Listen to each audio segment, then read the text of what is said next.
And now we must turn to the issue of gun violence in America today, because the latest mass shootings in Aurora, Colorado, and Newtown, Connecticut leave us all, liberal and conservative, Republican and Democrat, appalled and disgusted at the carnage. Now, some people, and that includes many of you in this room tonight, want to place the blame for this horror on things like 30-round magazines or semi-automatic rifles. We want to blame something, anything that we can control. But what we really want to ban is violence and murder and insanity. Now, we don't talk about that, though, because deep in our hearts, each of us knows that violence and murder and insanity are built into the human condition and likely always will be. You know, there are two kinds of animals in this world, predators and prey. No one watches a leopard chase down a gazelle and denies that the gazelle has a right to use its hooves and horns to protect itself from the predator. But there are people in this room tonight and all across the country who would deny that same right to self-defense to other human beings. Such people seem to think that the way to stop the leopard is to cut the horns off of the gazelle, that by somehow making it easier for the predator will simply go away. My friends, this is insane. When you make it easier for the predator, you get more predators. So let's start with the so-called assault weapons, more properly known as semi-automatic rifles. In 2011, the total firearm murders came to 8,583, according to the FBI. Now, during that time, the total murders committed by rifles, all rifles, not just semi-automatic rifles, were 323. That's 3% of all murders. Hammers and clubs kill half again as many people as rifles. Hands and feet murder twice as many. And knives kill 5 times more Americans than all rifles combined. Preventable medical errors kill about 98,000 people per year. Medical malpractice kills more than 12 times as many people as are murdered in the U.S. each year. That's more than 300 times the number killed by all rifles, not just the so-called assault rifles. And yet, no one talks about limits on hammers or knives or doctors or hospitals. No one does that because the good we perceive from hammers and knives and doctors far outweigh their perceived harm. And yet, studies show that firearms prevent anywhere from 800,000 to over 2 million violent crimes every year. The lowest estimate means that 100 times more violent crimes were prevented with firearms than the total murders committed with firearms. That's 100 times as many. Now, in October of 2007, Amanda Collins was walking to her car after a night class at the University of Nevada at Reno. Amanda had a concealed carry permit for her 9mm Glock that she carried for self-defense. Unfortunately for Amanda, UNR is, like most college campuses, a gun-free zone. So, like the law-abiding citizen that she is, she did not have her gun with her in this gun-free zone when she was attacked by James Bila.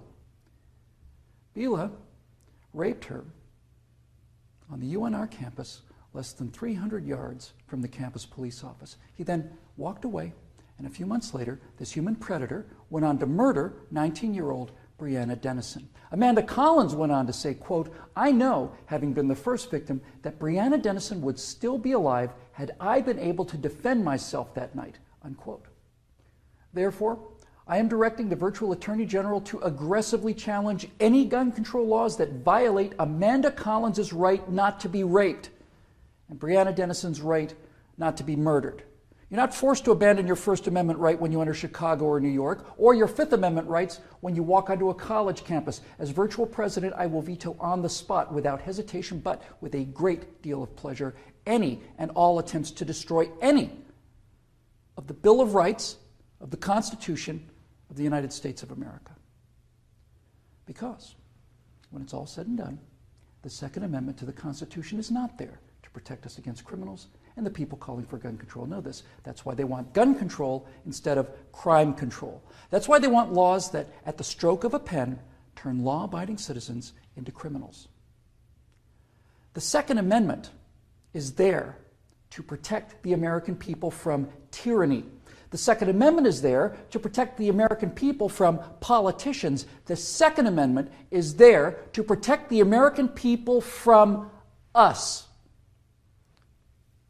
Now, Some politicians claim America deserves a vote on this issue. Okay, let's have a vote. Those of you advocating infringement on the right of the people to keep and bear arms need to go to the American people with the 28th Amendment, which would simply read, the Second Amendment to the Constitution is hereby repealed. That would, for the first time, give you the legal authority to do what you have been doing and what you are trying to do now in direct violation of your oath of office to defend the entire Constitution of the United States, not just the parts you happen to approve of.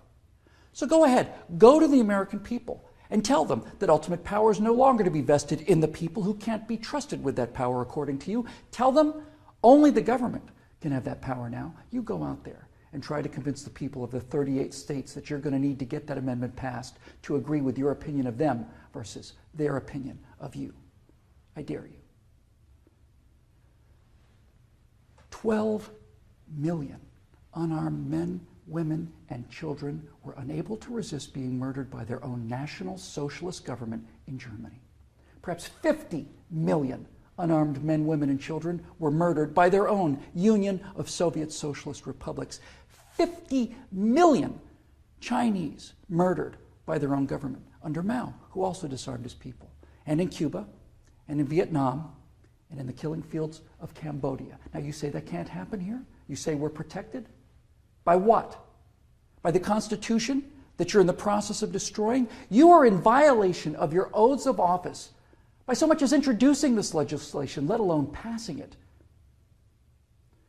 My fellow Americans, the previous inhabitants of this chamber watched as 100 million people were murdered after being disarmed by their own governments. Every single one of those men, women, and children were as real and precious and irreplaceable as the children at Newtown.